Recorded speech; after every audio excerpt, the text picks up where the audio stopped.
দুপুর একটার খবর দিনভর নিয়ে আমি রুমেলা আপনাদের সঙ্গে রয়েছি। যে ছবি শুরুতেই দেখাবো, ঝাড়খণ্ডে বাংলা শ্রমিককে খুন, ফের বাংলার পরিযায়ী শ্রমিক তার দেহ উদ্ধার ভিন রাজ্যে, মারধর করে যুবকের দেহ ঝোলানোর অভিযোগ আর তারপরেই বিক্ষোভ।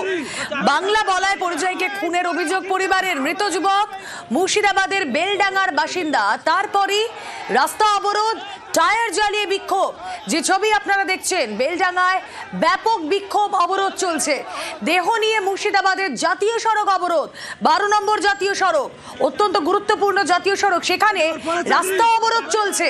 সকাল থেকে চলছে রাস্তা অবরোধ জাতীয় সড়কে। এভাবেই রাস্তা অবরোধ করে বিক্ষোভ দেখাচ্ছেন গ্রামবাসীরা। ঝাড়খণ্ডে বাংলার শ্রমিককে খুনের প্রতিবাদে বেলডাঙ্গায় এই মুহূর্তে চলছে বিক্ষোভ অবরোধ।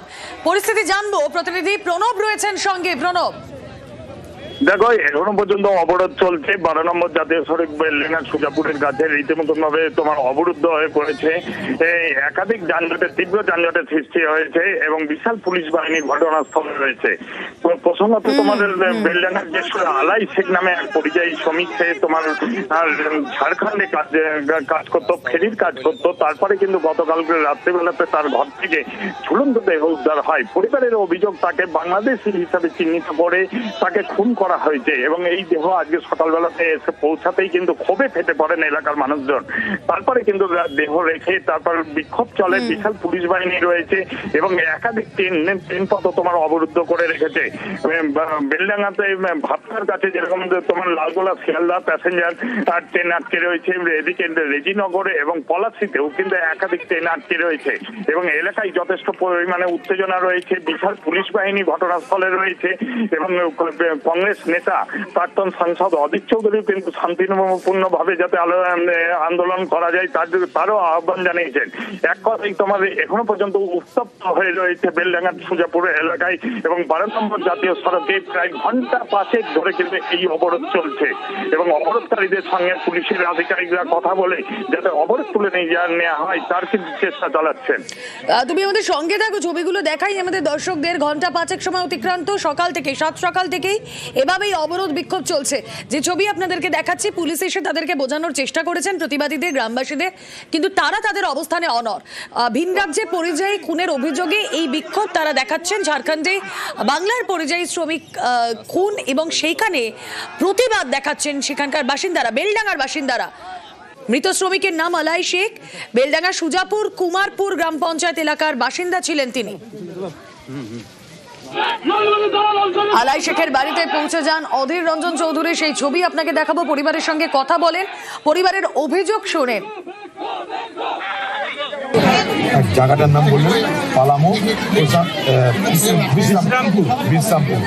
এইখানে ছেলেটা হকারি করতো, আলারুদ্দিন নাম। তাকে হঠাৎ দেখা গেল যে বাড়ির মধ্যে গলায় ধরে দিয়ে ঝুলছে, ভেতর থেকে হুড়কা বন্ধ আছে। এক সেকেন্ড, হ্যাঁ ভৈবাব ভাই, একে হয়তো কেউ মেরে দিল, সেটা পরের কথা। এই যে যেটা এটা ধরছে, কে ধরে বলছে তোমার বাড়ি কোথায়, আধার কার্ড দেখাও। এই জায়গাটা আধার কার্ড, একটা আইডেন্টি কার্ড থাকলে, ইউনিক আইডেন্টি কার্ড, একদম ঠিক বলেছি, ইউনিক আইডেন্টি কার্ড থাকলে তার মধ্যে দিয়ে সব কিছু প্রমাণ থাকে, যেটা ওখানকার প্রশাসনকে পর্যন্ত বলা যেতে পারে দেখো ভাই আমার এই পরিচয়। এইটা খুব জরুরি এই সময়, মানে বিশেষ করে এই বাতাবরণে খুব জরুরি, আরামসে করা যায়। এত আধার কার্ড তৈরি করছে, আইডেন্টি কার্ড তৈরি করতে পারে না। সে কাশ্মীর থেকে কন্যাকুমারী যে কোনো জায়গায় হিন্দু মুসলমান শিখ খ্রিস্টান সকলের যারা এদেশের নাগরিক, তাদের থাকার, রোজগার করার, বসবাস করার, শিক্ষক করার, চাকরি করার সব অধিকার আছে। সেটা কেউ কেড়ে নিতে পারে না।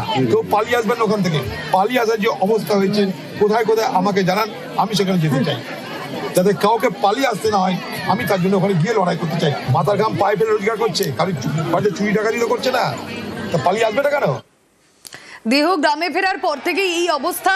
উত্তেজনা দ্রুত ছড়িয়ে পড়ে। বেলডাঙ্গার 12 নম্বর জাতীয় সড়ক অবরোধ করে এভাবেই টায়ার জ্বালিয়ে বিক্ষোভ দেখাচ্ছেন গ্রামবাসীরা। সকাল 8টা থেকে যে বিক্ষোভ শুরু হয়েছে তা এখনো চলছে। আপনাদের জানিয়ে রাখি, অত্যন্ত গুরুত্বপূর্ণ এই জাতীয় সড়ক, কারণ উত্তরবঙ্গের সঙ্গে দক্ষিণবঙ্গের যোগাযোগের অত্যন্ত গুরুত্বপূর্ণ মাধ্যম এই রাস্তা। উত্তরবঙ্গ এবং কলকাতাগামী যান চলাচলেও সমস্যা হচ্ছে। তার পাশাপাশি আপনাদেরকে জানিয়ে রাখি, শিয়ালদা লালগোলা শাখায় ট্রেন চলাচল ইতিমধ্যেই ব্যাহত হয়েছে এবং পরিবার তারা বলছে বুধবার দুপুরে শেষবার কথা হয়েছিল যুবকের সঙ্গে। তার পাশাপাশি গ্রামবাসীরা বলছেন, গ্রামবাসীরা ক্ষোভ উগরে দিচ্ছেন যে এই যুবককে আই কার্ড দেখাতে বলা হয়েছিল, সেখানে মুর্শিদাবাদের ঠিকানা দেখেই নাকি তাকে পিটিয়ে মারা হয়েছে। আমাদেরকে যেখানে যাচ্ছে আমরা খেটে খাতে পারবো না, বাইরে বিদেশে আমাদেরকে গেলে আমাদেরকে ধরে মারবে, মেরি ফাইল দেবে একের পর এক, আমাদের অত্যাচার। এটাকে আমাদের বিদেশ খেটে খাওয়ার নাই?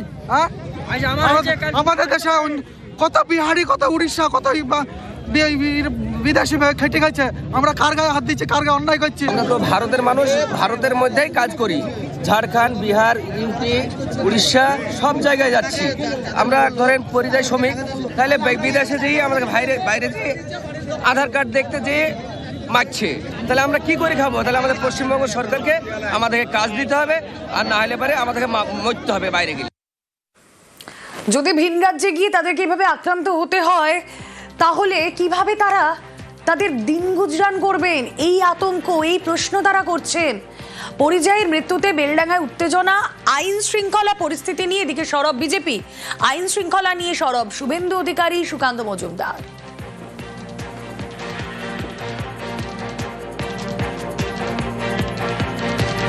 পুরো ঘটনার সঙ্গে তৃণমূল কংগ্রেসের রাজনৈতিক যোগসাজশ আছে। তৃণমূল কংগ্রেস ইচ্ছাকৃতভাবে প্রশাসনকে নিষ্ক্রিয় রেখে এই ধরনের ভাঙচুরের ঘটনা, কারণ এসআইআর বন্ধ করতে তৃণমূল ব্যর্থ, মমতা ব্যানার্জি ব্যর্থ, সুপ্রিম কোর্টের দ্বারস্থ হয়েছেন, পারেননি, একের পর এক ইসিআই কে চিঠি লিখেছেন, যে ধারাবাহিকভাবে উস্কানিমূলক বক্তব্য মন্ত্রীদেরকে দিয়ে তিনি নিজে এবং তার দলকে ব্যবহার করে, আমার মনে হয় এর মধ্যেই সমস্ত উত্তর লুকিয়ে আছে।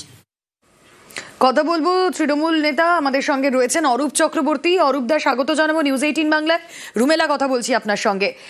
শঙ্কর ঘোষের বক্তব্য শুনছিলাম, তিনি বেলডাঙ্গার এই ঘটনায় যে পরিস্থিতি এই মুহূর্তে চলছে, কয়েকটা পয়েন্ট হাইলাইট করলেন। এক হচ্ছে প্রশাসন নিষ্ক্রিয়, তাই এই ধরনের ঘটনা ঘটছে, এবং তৃণমূলের, রাজ্য সরকারের কিছু উস্কানিমূলক বক্তব্যের জন্য এই ধরনের পরিস্থিতি।